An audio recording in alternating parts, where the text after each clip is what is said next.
So um, most people, not just leaders, have got some limiting belief that they're compensating for, they're making up for.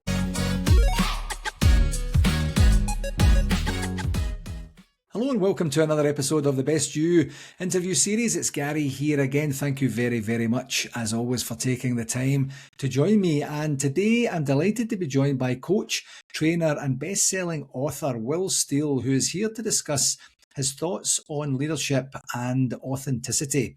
Will has coached individuals from literally all walks of life. Honestly, if you could think about any walk of life or any industry or any profession, Will has coached them and he has delivered transformational programs to over 90,000 people across 26 countries. And during his journey, Will developed a unique ability to quickly identify what blocks people from being effective in producing breakthrough results.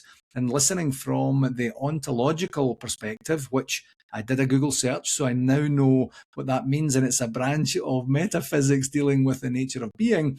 Will guides his clients to see and conquer what they have been blind to and blocked by, enabling them to act free from their limiting beliefs and constraints. Earlier in life, Will was a military pilot with the Royal Air Force for 10 years and a commercial pilot for a further 2 years upon leaving the Air Force. And since then, he has dedicated his life, his strengths, his skills, his time, and his experience in the personal development space.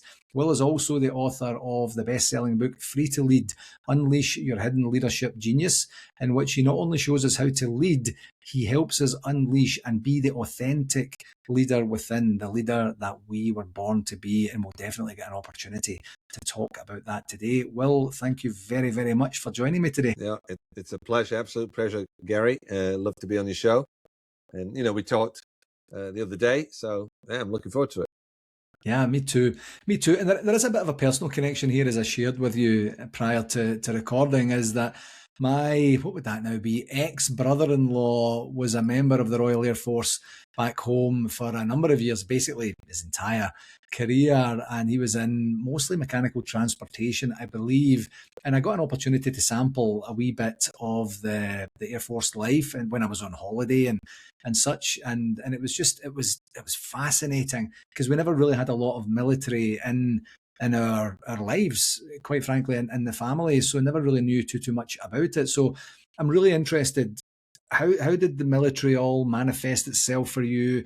What was your journey like, and how did that end up manifesting itself into your deep love, passion, skill set, strengths and desire for personal development? Yeah, well,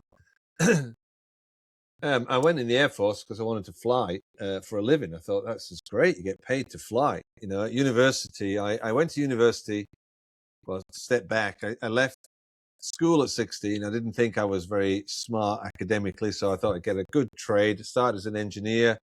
And then they asked me if I also wanted to do an electrical. So I ended up doing two apprenticeships at once. What they call them? Technician's apprenticeship. That's right. So as electrical and a mechanical technician apprenticeship, I did both together. So they loaded me up with that.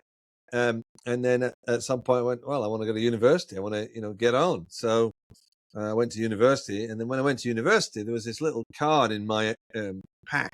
It said University Air Squadron, free flying for 2 years, 65 hours flying, blah, blah, blah. You got to attend a 2-week camp in the summer holidays and a training once a week. I thought, well, that doesn't sound too bad. What's the catch? And so I went to speak at the freshers stall. I went to speak to the guys on the stall. I said, well, what's the deal? I said, well, you get free flying. And I said, well, do you have to join? Does that mean you join the Air Force? He said, oh, no, you don't have to join at all. I said, well, why do they do it? They said, well, we get a good look at you for 2 years, 2.5 years. You get a good look at us, and we can tell if you're able to be a good pilot, and you can tell if you're going to do it yourself and you want to do it. So in the long run, it saves the Air Force a lot of money because it weeds out a lot of people and actually see if you can actually fly. And it's great PR for the Air Force and blah, blah, blah. Right? So I went, oh, okay. I said, but do you think I'll get in? I didn't have A-levels. I left school, did an apprenticeship, went to night school, and then got into university through an interview. And they said, oh, yeah, take your earring out and get your hair cut. You'll probably be, you won't have a problem. I'm like, oh, okay. I was a bit, bohemian then. And so I got my hair cut, took my earring out, went for this interview. And surprise, surprise, I got in. I couldn't believe it. I thought, wow, they let me in the Air Force. And then I started flying and loved it. I thought, wow, this is such fun. You go aerobatics, and it was just like all fun. And I thought, wow, you get paid to do this. So I just wanted to go and do flying, a little bit naive because, once you get through all that, there is a job to be done, If you're flying a fighter jet, you're going to go out there and fight, or you're going to drop bombs, Anyway, so I went in the Air Force, and it was great. I loved the training. I loved the fast jet training and all of that. But when I got onto a squadron, I was not on fast jets. I was on C-130 Hercules. And I was kind of sulking because I really wanted to be on Harriers. So I didn't enjoy it as much as I could, But like the first half of the time in the Air Force was wonderful. It was really great. It's all camaraderie and, flying around and low level. And, it's just really, really great fun. And then I spoiled it because I was sulking because I didn't get what I wanted. Not the Air Force's fault, it was such an opportunity, it was great. I did really enjoy it. But then when I left, a big part of the decision was that I didn't get what I wanted. I didn't want to be flying these C-130s. I may as well be flying airliners and getting paid a load of money. But I went to fly the airlines, and it's not like that. It's just like being a bus driver. So, I remember sitting there thinking, I'm just like a bus driver with wings. I have to wait for people with their bags, and they're in duty free, and like holding everybody up. And it seemed to me that the only game to play as an airline pilot was to get away and get back as earlier than the schedule. The earlier you could get back, the better for everybody, the passengers, the airline, yourself, So the game was to try and get home as quick as possible. So if you flew out to, Milan, and then flew back from Milan to the UK, you're trying to get back in record time always, But that's pretty boring after a while, It's like, is this it? Is this all I'm doing? Sitting here kind of waiting all the time? And at that point, I did a transformational program, like a self-improvement, transformation, not quite sure what it was at the time, and did it. And it was like, wow, this is amazing. This is amazing. The difference this makes for people is just amazing. So I did more of those courses, and eventually I just like, wow, I just want to do this. So I stayed in the airline industry until I got the best job in the industry, which was Boeing 747-400s from Heathrow. But at the same time, I got offered to come and do this whole new thing. And I thought, well, I know I'm not going to do the airlines forever. You can't get enough of what you don't really want. No matter how good it seems, and it's the top job. And, ultimately, it seemed the biggest part of the job was to not do the job, have lots of time off. And it's like, well, what am I doing? This is my life. I want to be doing something that makes a difference. I want to be doing something that has an impact. I want to do something that's fulfilling, satisfying. And this work on people and with people, it's just moving. It's just deep, profound, just wonderful. So I, bit the bullet and resigned from British Airways and started a whole new career, in personal development and transformation, and of course, lots and lots and lots and lots of coaching all the time, either being coached or coaching others or training people to coach people. 21 and a half years I was there. So, that's a intense training program, if you like. And then from that 21 and a half years, you decide to do something different. Was there a specific catalyst that you decided, or you said, you know what, this is a new direction? The pandemic. Right. I'd still be doing that working for that company, leading 3.5-day programs all over the world, living on the road, moving from city to city, country to country. Except the pandemic came along and there were no more live programs, and they didn't know how long there were going to be no more live programs. So they kind of just thinned out all the leaders, went from about 50 down to about 17 or 18, and mostly like condensed in America. So they were all together. So, I was out, and I went, okay, great. Well, I'll start my own business. I'm not going to work for anybody ever again. I'm only going to work for myself. I'm going to be the master of my own destiny, is what I said. And that's where I start my own business right there. Yeah, and so just to go back, when you started your personal development journey when you started on the commercial airlines, was there a specific catalyst where you were thinking, I need some help with this, I would like to explore this a wee bit more, someone else talked about it? What was the inspiration for picking that? It's funny. I used to have a French girlfriend at the time, and I would get on the ferry and go across on the ferry, and I would take the long crossing on the way back, like 6-7 hour crossing on the way back from Le Havre to Portsmouth. And I did that so I could get at least 4 or 5 hours sleep in one of these berths that you can pay. I think it was like £10 at the time. And there's 4 berths in there. And I'm sitting in there, and then this guy came in. I thought, there's something about this guy. What is it? There's something about him. And we ended up talking. We went for a beer. And he said, I did this program. And my brother shared it with me, and I use it all the time. I'm like, okay, but what is it? Oh, well, you just keep doing it. And okay. So I agreed to give him a lift the next day, take him to the bus station, I think it was, or the train station, dropped him off, and we exchanged numbers. And then I had a birthday party, and I invited everybody, and I invited him. And again, he talked about this program. And then I had to go to London for something. And then his roommate also talked about this program. I thought, God, what is this damn program, And it was called the Lamont Forum. And I thought, well, I want to do it, but I don't know what I want to get out of it, I mean, it sounds interesting. I mean, it seems a bit American. I'm a bit kind of suspicious, but I kind of just did it out of curiosity, I knew I wasn't happy. When I didn't get Harriers in the Air Force, it felt like my life was over. Like, there's nothing else I wanted. I didn't want the C-130 Hercules. I didn't want the airlines.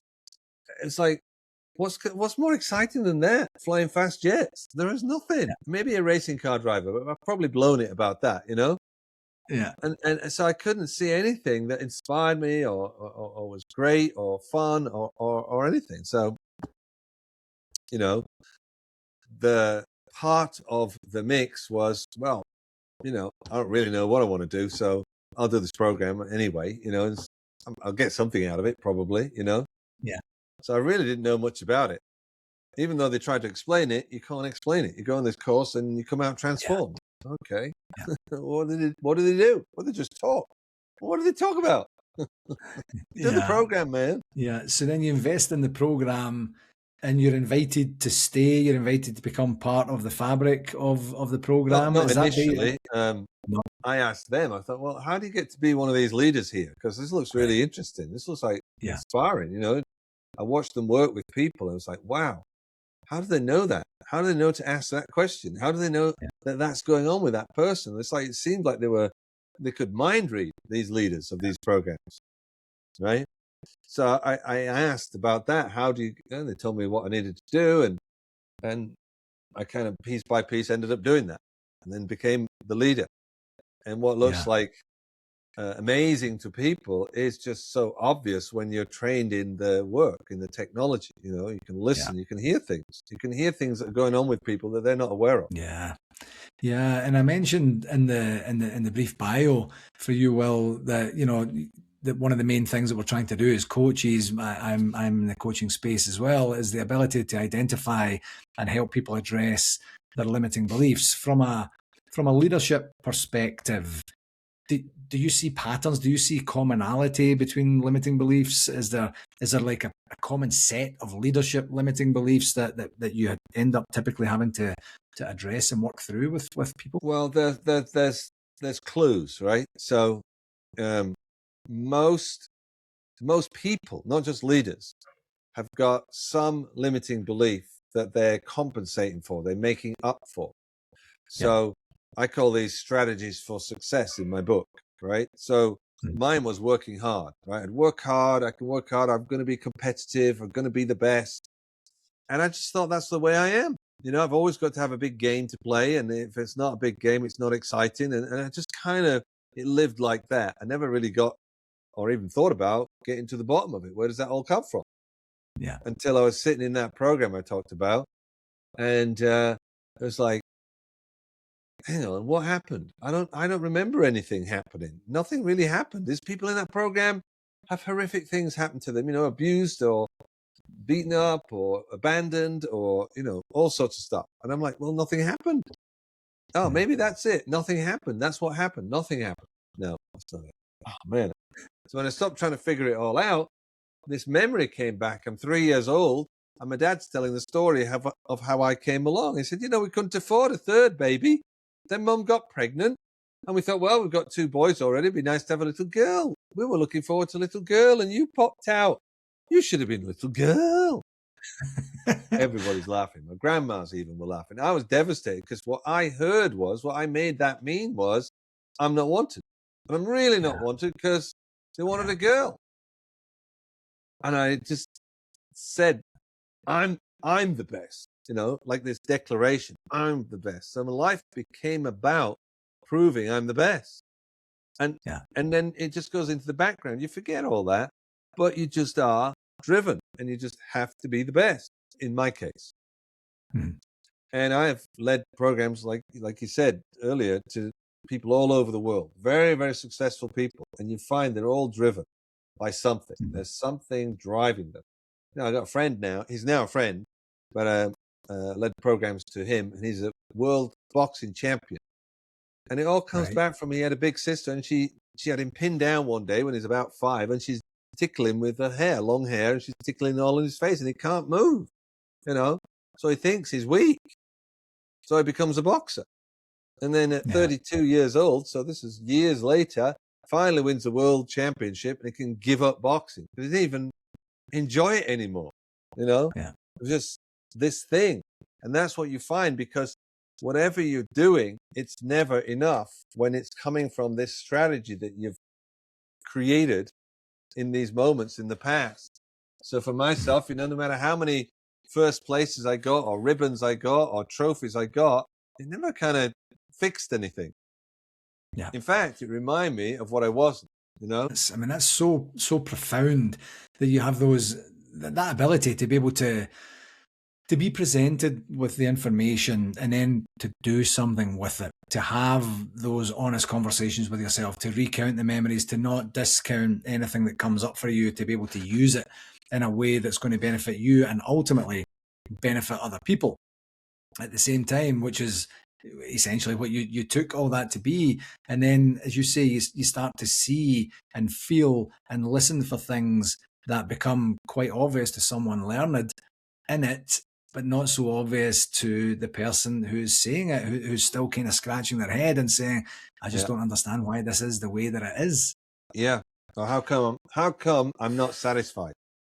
Yeah. How come it's never enough? You've got the house, you've got the beautiful wife or husband, and you got the kids, you got the swimming pool. I mean, you see these people, and it's just like, so they end up, messing around, having a midlife crisis and trashing it all, because they're not fulfilled, they're not happy. That's not it, and or they go to India and sit in an ashram and trying to find themselves. Yeah. Because they're just not at they're not at the root of it, the source of it, where it all came from. And when you are, boom, everything makes sense. So in writing my book, we could talk about this and it's interesting for people, but that's not going to get you to the bottom of it. So I always put almost every chapter, there's an exercise so you can ask yourself a series of questions, because that's how you get to it, by asking these questions. You ask these questions. Oh, wow, I hadn't seen that before. It brings up memories. It brings up ways to connect what happened, what you made all that mean, what you decided, the decisions you made in life that now are in the background, and we call them limiting beliefs, because for you, it's not a belief. It's just the way it is. Yeah. So you have to get to the bottom of that, get underneath that, which is what the book's attempting to do. Yeah. And in terms of the book, when we chatted prior to, there's a desire from your perspective, from the book, to say, I don't want people to read the book and then put it down and go, cool story, and then move on, which is why you purposely put the exercises in to say, don't just consume, actually create at the same time, and then use that creation for your own good as well after that. what types and styles of feedback have you had from people working through the book thus far? Just amazing. I mean, I'm knocked out. It's working, right?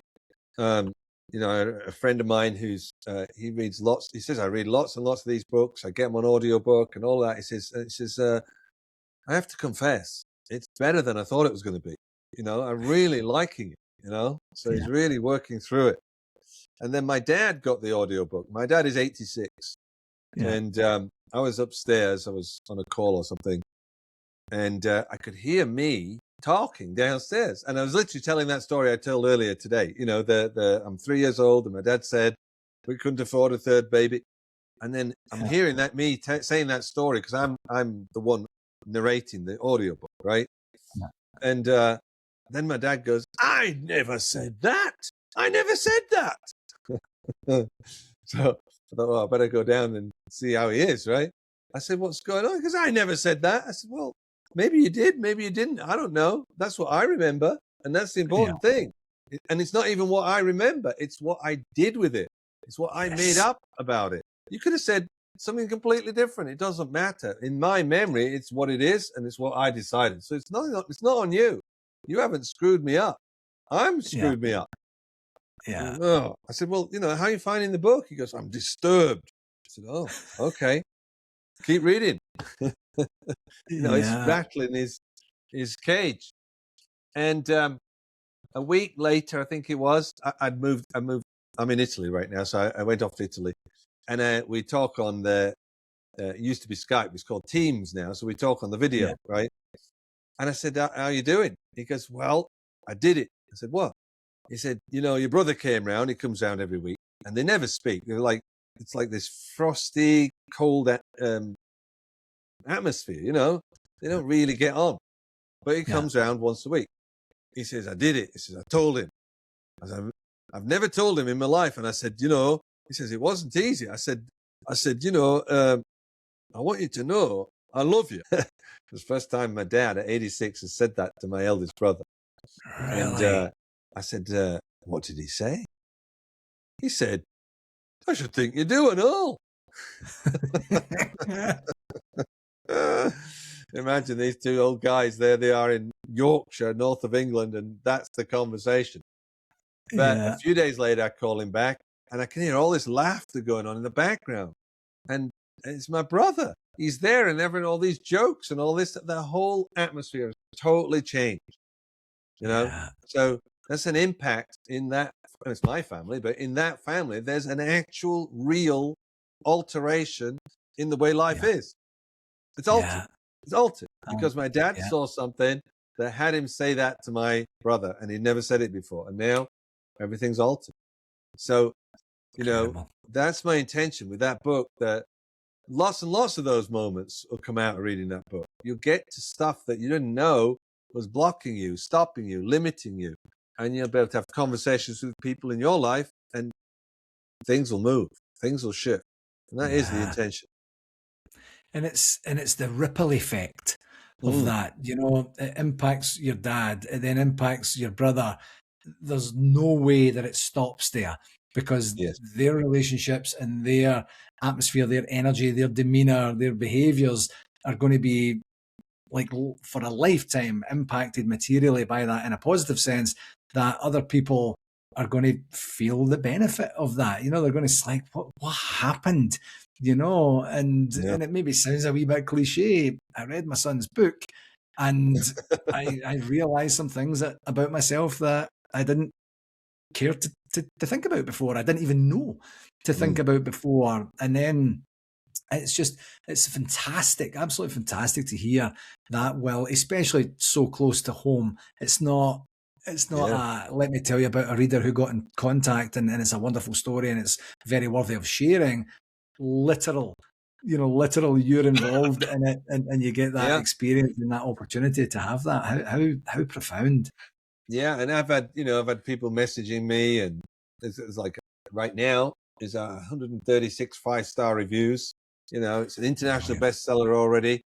But if you don't read it, you don't know, right? And so what I didn't know about writing a book is the biggest part is getting people to read it, like to market it. So why I'm on this show is I want people to read it, I want them to hear about it. Hopefully they'll go away and get the book, you know. I mean, just get the electronic version. It's peanuts, you know, it's next to nothing. Yeah.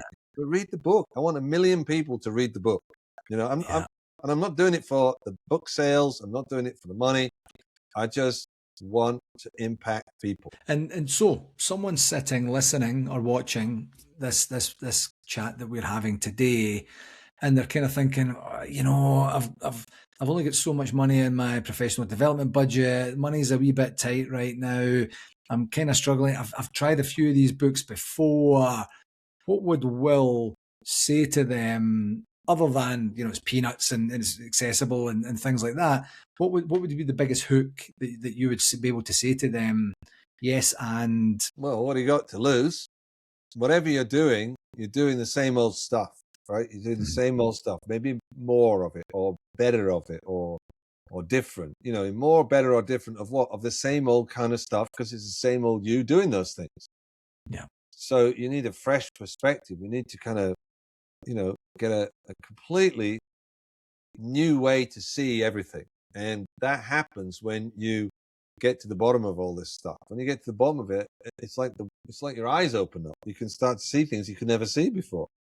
And things make sense. And you got access to, you know, being powerful. You got access to impacting what's happening in your life. You got impact to speaking up and making a difference with what's happening. You know, you've got access to that automatically. It's not like affirmations. You've got to say them every day to remember it. It's not, or positive thinking or manifesting even. I mean, all that's fine. Nothing wrong with any of that stuff at all. But that's not what this is. And so the title, in terms of Free to Lead, Unleash Your Hidden Leadership, it's a leadership book, but it doesn't necessarily mean for leaders. I imagine some people skipping past the leadership section in the bookshop to go and maybe grab an autobiography or something like that. Really, what you're saying in the book here is you have untapped leadership potential of you, of your life, of your outcomes, of where you're spending your time or not, and what the consequences of that are, you know, in terms of your ability to grow and impact and create or whatever it is you're doing in your life. So it's not to put people off by the title by saying this is only for leaders or people who are aspiring to be leaders. It's really that grip of control on your own life. Would that be fair to say? Yeah, well, the book's in 2 parts, and the first part is for everybody. It's everybody. It's getting back to the real you. I mean, who are you really? You know, and stripping away all the what you've come to know as you, what you've come to identify as you. So you're able to get away from all of that and discover the real you, and from there create, in this case, your leadership, your authentic leadership. What's authentic leadership? Well, that's the whole second part of the book. But it's, when I was working with my publisher, they said, well, you know, you could have this book be for lots of different people, just with the same first half, just like the first same half and a different second half. So it could be, you know, authentic, connecting, and love in your relationships. Okay, first part, you've got to get, how can you be connected when you're not even related to your real self? You're looking at life through, I'm not good enough and I have to be this way. So you're not able to actually be connected. But then the second half could be that, or it could be whatever you want it to be. So it really is for everybody. And if you, and I say everybody can be a leader. You can provide leadership, whether you got the title or not. Yeah. You know, if something's not working and you speak up and deal with what's not working until it's resolved, sorted out, that's leadership. Leadership is speaking up and dealing with what's going on in the moment. Yeah, I love that. So you mentioned a wee bit earlier about a thing that you didn't really know too much about during the writing process was marketing. What other major learnings have you had, Will, in terms of the journey of deciding to writing, publishing, getting it out there? How's your life changed in terms of how you lead yourself and others? Well, I mean, to be, you know, responsible in this day and age for social media, It is a tool. My friend Gary Bishop, who acknowledges me in the book, right? He and I worked together. He did 3.5 years of the job I did 21 years at, right? And he's written a book that sold 2 million copies, called Unfuck Yourself, right? That's his first book, and very, very successful. But he was sharing with me that he knew that he needs a big audience. So he got a big audience before he even put the book out. Yeah. And so by the time he puts the book out and he's got 60,000 followers, he just tells them all he's got this great book and they're all following him. So it gives it a real boost to start with. He sold 35,000 copies in the first, 6 months, something like that, which is unheard of. But he already had the audience, and he'd been peppering them and saying, "Hey, I've got this book coming out. It's going to be coming out on this date, blah blah blah blah." So they all buy it. It's a bestseller, like that. Yeah. So so I've done it the other way around. I've written the book. I've got quite a lot of followers, but not 60,000, right? Nowhere near. But I've written the book first because I just wanted to get it out. I just wanted to impact the world. So now I've just got to do more work, like sharing it with people, getting interviewed by people. I mean, that's what the podcast is about. So it's an opportunity to, at the same time, let people know. I want people to read it. If they don't read it, they can't get the value of it. And I spent 14 months writing it because I wanted it to be a book that people could pick up and go back to. If I think about books for me that I've read more than once or several times, things like, How to Win Friends and Influence People, you read it and it's like, well, it all makes sense, right? And it's very kind of like, I don't know, when it was written, 1930s or something like that, or 1920s. And but it stood the test of time because it actually does have an impact. It's really, really useful. It really works. So I wanted to write a book that's like that, not just a book people can, say, "Oh, I've written a book." Okay, like a calling card. I mean, you can throw one of those out on AI in one day. I'm not going to do that. So I wrote it and then rewrote it and then rewrote it. And then I got an editor to look at it and then I rewrote it and split it into 2 parts. And then, spent that time doing that. And I spoke to Gary and he said, that's what he did for a whole year. He just edited 3 hours a day, what he'd written, to get it right, to get it spot on, to get it congruent, to get it such that people reading it aren't wasting any time trying to get the information. It's super clear. They can, get the value out of reading it, and it to be that kind of book. So that's my intention. And so far, it's looking pretty good. Feedback so far is pretty good.